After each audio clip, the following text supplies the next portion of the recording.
കോഴിക്കോട് വീണ്ടും അമീബിക് മസ്തിഷ്ക ജ്വരം 3 മാസം പ്രായമായ കുഞ്ഞിനാണ് രോഗം ബാധിച്ചത്. 13 ദിവസമായ കുട്ടി കോഴിക്കോട് മെഡിക്കൽ കോളേജിൽ ചികിത്സയിലാണ്. മിഥിലാബലൻ കോഴിക്കോടും ചെയ്യുന്നു. മിഥില, താമരശ്ശേരി 4ാം ക്ലാസ്സുകാരിക്ക് കഴിഞ്ഞ ദിവസമാണ് ഈ പറഞ്ഞതുപോലെ അമീബിക് മസ്തിഷ്ക ജ്വരം സ്ഥിരീകരിച്ചത്. മറ്റൊരു കേസ് കൂടി റിപ്പോർട്ട് ചെയ്യുന്നു. എന്താണ് അധികൃതർ നൽകുന്ന ഒരു വിശദീകരണം? ഇതുമായി ബന്ധപ്പെട്ട് എങ്ങനെ രോഗം പടരുന്നുവെന്നതിൽ എന്തൊക്കെ ജാഗ്രതാ നിർദ്ദേശങ്ങളാണ് പാലിക്കേണ്ടത്? മിഥില. സുഹൈലെ, നിലവിൽ ഇപ്പോൾ 2 പേരാണ് ചികിത്സയിലുള്ളത്. ഒന്ന് കോഴിക്കോട് IMCHലാണ്, മറ്റൊന്ന് കോഴിക്കോട് മെഡിക്കൽ കോളേജിലാണുള്ളത്. ഇതിൽ 3 മാസം പ്രായമുള്ള കുഞ്ഞിനാണ് രോഗം സ്ഥിരീകരിച്ചത്. കഴിഞ്ഞ 13 ദിവസമായി രോഗം സ്ഥിരീകരിച്ച് കോഴിക്കോട് മെഡിക്കൽ കോളേജിൽ ചികിത്സയിലുണ്ട് ഈ കുഞ്ഞ്.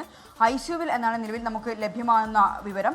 ആദ്യഘട്ടത്തിൽ തന്നെ അപസ്മാരവുമായി എത്തിയ കുഞ്ഞായിരുന്നു. ആ സമയത്ത് തന്നെ ഇത്തരത്തിൽ രോഗം സ്ഥിരീകരിച്ചിട്ടുണ്ട്. കോഴിക്കോട് മെഡിക്കൽ കോളേജിൽ നടത്തിയ പ്രാഥമിക പരിശോധനയിലാണ് രോഗം സ്ഥിരീകരിച്ചിട്ടുള്ളത്. കൂടുതൽ പരിശോധനയ്ക്കായി സ്രവം അയച്ചിട്ടുണ്ട്. കഴിഞ്ഞ 13 ദിവസമായി ഈ കുട്ടി ഇവിടെയുണ്ട്. മറ്റൊന്ന് 49 വയസ്സുള്ള ഒരു യുവാവാണ്.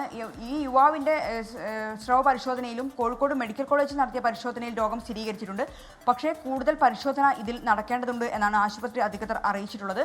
ഇന്ന് വൈകുന്നേരത്തോടെയോ അല്ലെങ്കിൽ നാളെ രാവിലെയോടെയോ ഈ ഒരു പരിശോധനാ ഫലം കൂടി വരും. അതിൽ മാത്രമേ നമുക്ക് ഈ യുവാവിനും രോഗം സ്ഥിരീകരിച്ചു എന്നത് സ്ഥിരീകരിച്ച കാര്യത്തിൽ ഒരു രണ്ടുപേരും ഒരേ മേഖലയിലുള്ള ആളുകളാണോ? ഇവർക്ക് എവിടെ നിന്ന് ഇത്തരത്തിൽ മസ്തിഷ്ക ജ്വര സാധ്യതയുള്ള ഈ പറയുന്ന വൈറസ് അല്ലെങ്കിൽ ഈ പറയുന്ന ഇത് ലഭിച്ചു എന്നാണ് കരുതുന്നത്?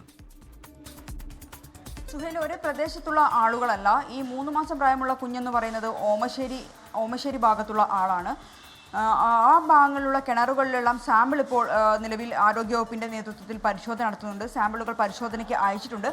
അല്പസമയത്തിനകം തന്നെ ഇതിൻ്റെ ഒരു പരിശോധനാ ഫലം ലഭിക്കും എന്നാണ് നമുക്ക് ലഭ്യമായിട്ടുള്ളത്.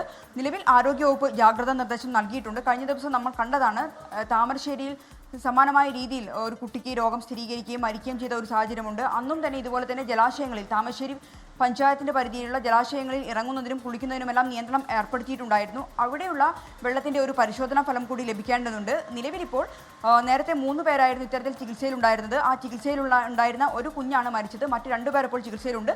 അതിൽ ഒരാളുടെ ഫലം ഒന്നുകൂടി വരാനുണ്ട് വ്യക്തതയ്ക്കായി. സുഹൈൽ, ഇതിൽ ആ ഒരു വ്യക്തതയ്ക്ക് വേണ്ടി സംശയം കൊണ്ട് ചോദിക്കുകയാണ്. പൊതുവെ ഈ കുളത്തിലും മറ്റുമൊക്കെ കെട്ടിക്കിടക്കുന്ന വെള്ളത്തിൽ നിന്നാണ് ഈ രോഗം പടരുന്നതെന്ന്, അല്ലെങ്കിൽ ഈ പറയുന്ന അമീബിക് മസ്തിഷ്ക ജ്വരത്തിന് ഉതകുന്ന ഈ വൈറസ് കയറുന്നതെന്ന് നമ്മൾ മനസ്സിലാക്കുന്നു. ഈ കുട്ടിക്ക് ഇത് എങ്ങനെ സംഭവിച്ചെന്നാണ് മനസ്സിലാക്കുന്നത്? കിണറിൽ നിന്ന് വെള്ളമെടുത്ത് കുളിപ്പിക്കും വഴി എത്തിയതാണോ? അങ്ങനെ ഒരു സംശയമാണോ ഉള്ളത്?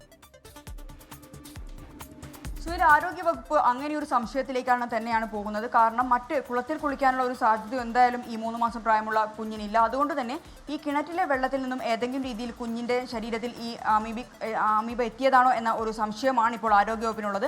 അത്തരത്തിലേക്കുള്ള ഒരു പ്രാഥമിക നിഗമനത്തിൽ തന്നെയാണ് കാര്യങ്ങൾ പോകുന്നത്. നിലവിൽ ആ പ്രദേശങ്ങളിലുള്ള, പ്രത്യേകിച്ച് ആ കുട്ടിയുടെ വീട് സ്ഥിതി ചെയ്യുന്ന സ്ഥലത്തെ കിണർ വറ്റിച്ചിട്ടുണ്ട്. അവിടെ ഒരു പരിശോധന, നേരത്തെ തന്നെ ജലാശയത്തിലുള്ള വെള്ളമെല്ലാം എടുത്തിട്ടുണ്ടായിരുന്നു. അതിൻ്റെ ഒരു പരിശോധനാ ഫലം അല്പസമയത്തിനകം ലഭിക്കുമെന്നാണ് നമ്മൾ ആ സ്ഥലത്തുള്ള ആരോഗ്യവകുപ്പ് ഉദ്യോഗസ്ഥരുമായി സംസാരിച്ചപ്പോൾ അറിയാൻ കഴിഞ്ഞത്. എന്തുതന്നെയാലും നിലവിൽ ആരോഗ്യവകുപ്പിന്റെ നിഗമനം എന്നത് ഈ കുഞ്ഞിന്റെ വീട്ടിലെ കിണറ്റിൽ അമീബയുടെ സാന്നിധ്യം ഉണ്ട് എന്ന ഒരു നിഗമനത്തിൽ തന്നെയാണുള്ളത്. അതിന്റെ പശ്ചാത്തലത്തിലാണ് ആ വെള്ളം ഇപ്പോൾ വറ്റിച്ചിട്ടുള്ളത്. സുഹൈൽ, അമീബ വിഭാഗത്തിൽപ്പെടുന്ന രോഗാണുക്കൾ തലച്ചോറിലേക്ക് പതിക്കുമ്പോഴാണ് ഇത്തരത്തിൽ ഈ അമീബിക് മസ്തിഷ്ക ജ്വരം എന്ന രോഗം ബാധിക്കുന്നത്. നിലവിൽ 2 പേരാണ് ചികിത്സയിലുള്ളത്. കഴിഞ്ഞ ദിവസം താമരശ്ശേരിയിൽ ഒരു 4ാം ക്ലാസ്സുകാരി സമാനമായ അമീബിക് മസ്തിഷ്ക ജ്വരത്തെ തുടർന്ന് മരിച്ചിരുന്നു. ഇപ്പോൾ ഈ 2 പേരും അടുത്തടുത്ത മേഖലയിലുള്ളവരല്ല. പ്രത്യേകിച്ച് 3 മാസം പ്രായമുള്ള കുഞ്ഞെന്തായാലും കുളത്തിലൊന്നും ഇറങ്ങി കുളിക്കാനുള്ള സാധ്യതയില്ല. കിണറിൽ നിന്ന് അല്ലെങ്കിൽ കിണർ വെള്ളത്തിൽ നിന്ന് ഈ പറയുന്ന അമീബ തലച്ചോറിലേക്ക് എത്തിയതാകാമെന്ന സംശയത്തിലാണ്, നിഗമനത്തിലാണ് ആരോഗ്യ വിദഗ്ധർ ഉള്ളത്. എന്തായാലും ഈ പറയുന്ന കിണറിലെയും കുളത്തിലേക്കൊക്കെ സാമ്പിളുകൾ ഇപ്പോൾ ശേഖരിച്ചിട്ടുണ്ട്. കൂടുതൽ കാര്യങ്ങൾ ഫലം വന്നതിന് ശേഷം മാത്രമേ എന്തായാലും വ്യക്തമാവുകയുള്ളൂ. മിഥിലാബാലാണ് കോഴിക്കോട് നിന്ന് വാർത്തയുടെ വിശദാംശങ്ങൾ നൽകുന്നത്. ലോകത്തെവിടെയായാലും ഏത് സമയത്തും 24 വാർത്തകളും ഓഗ്മെന്റഡ് റിയാലിറ്റി പാക്കേജുകളും എക്സ്പ്ലെയിനറുകളും വിശദമായി കാണാൻ ഞങ്ങളുടെ യൂട്യൂബ് ചാനൽ നിങ്ങൾക്ക് സബ്സ്ക്രൈബ് ചെയ്യാം.